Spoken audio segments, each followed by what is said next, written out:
Well, hot diggity dog, this is Joel. And I'm Teresa. Over the Hill Travels.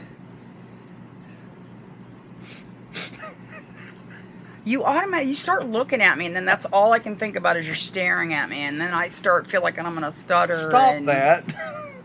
I'm gonna let it go. Just say it over and start over.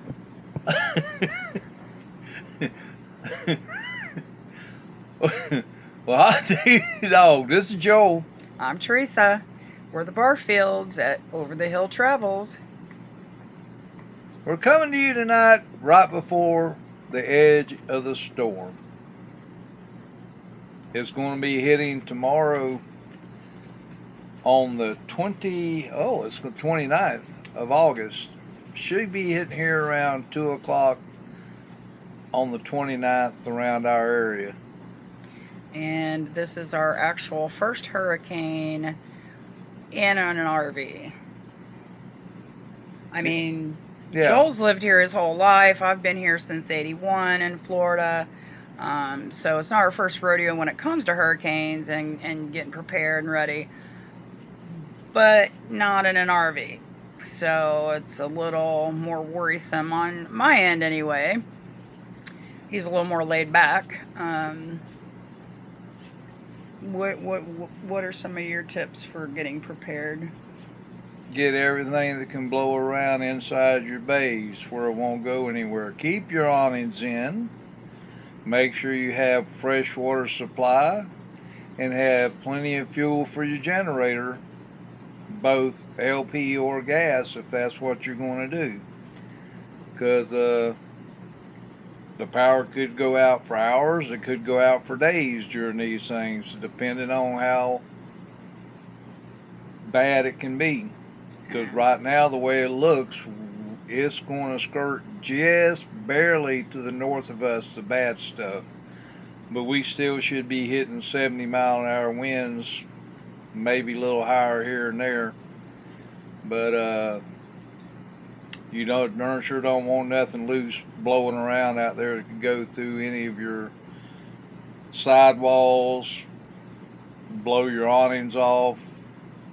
I mean, Well, we normally bring the awnings in on a normal rain, but definitely, obviously, if it's 75 to 115 mile an hour wind, you're going to bring your awnings in. But another reminder, too, your important papers. We've got ours already in a portable box. Waterproof. Yeah.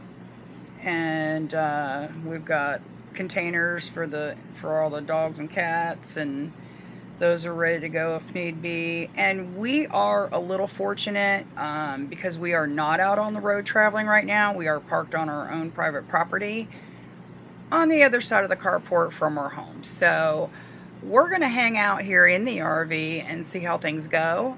And if it gets a little too much, we're just going to grab the animals and head across the carport, and we'll be fine.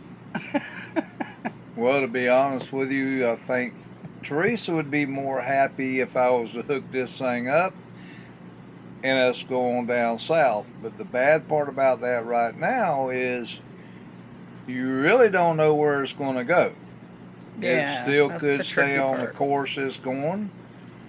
You go further south to get out of its way, and it could turn directions and go that way. And sometimes, even if you think it's going to hit, all of a sudden it can take a right turn, left turn, and miss you altogether. So unless you're really going to go out, but if you notice the track, this is going up through going up through Georgia and South Carolina.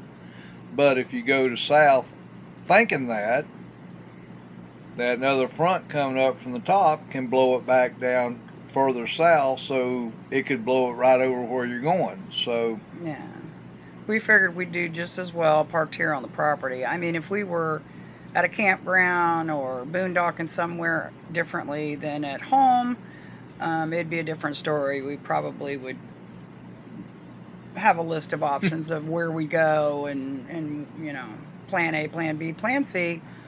But I think we're just going to keep it parked right here, and worst case scenario, like I said, we'll run for your life, cross the carport. Well, one, I'd have to come home from work because I've got to work in the morning through this stuff. So we'll have to see how that goes.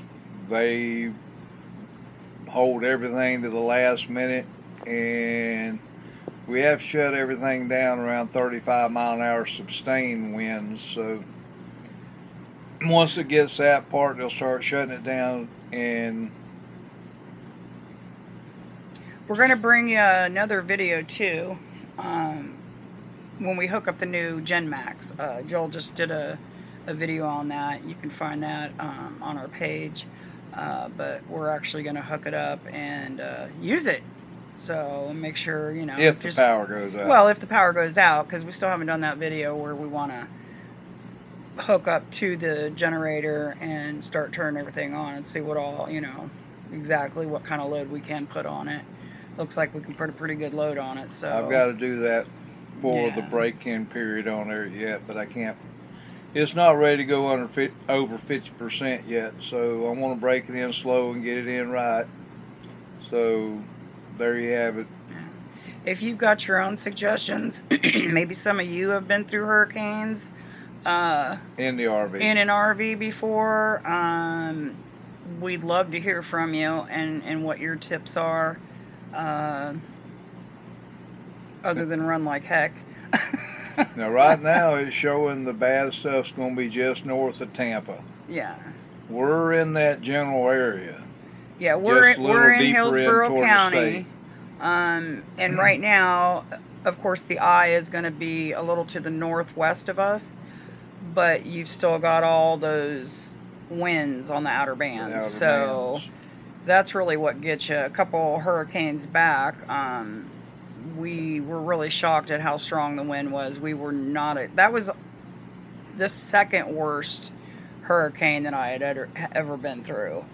And it wasn't until after the storm had passed us, it was actually coming straight at us. The eye was coming straight at us. And at the very last moment, it took a dive to the east a little bit. But we got all the winds from the outer bands. And that's almost actually worse than the hurricane sometimes itself. Last summer. But I mean, it just uprooted like our shed and threw it across the whole entire property, way in the back by the creek. And yeah, it was kind of scary. So Well, they know where the creek's at. well, this is true. You can't read my mind? What's wrong? So we're gonna just wish everybody to be safe and well if you're here in the storm's path. And We're going to update yeah, again tomorrow before the storm actually hits and go from there. As long as it's not too dangerous or unsafe, we're going to try to film some of what's going on outside. So, but we just want to touch base with everybody and give you a couple of the tips that we had. And Good luck. yeah, good luck to everybody. Stay safe, and we'll catch you the next time. See you soon.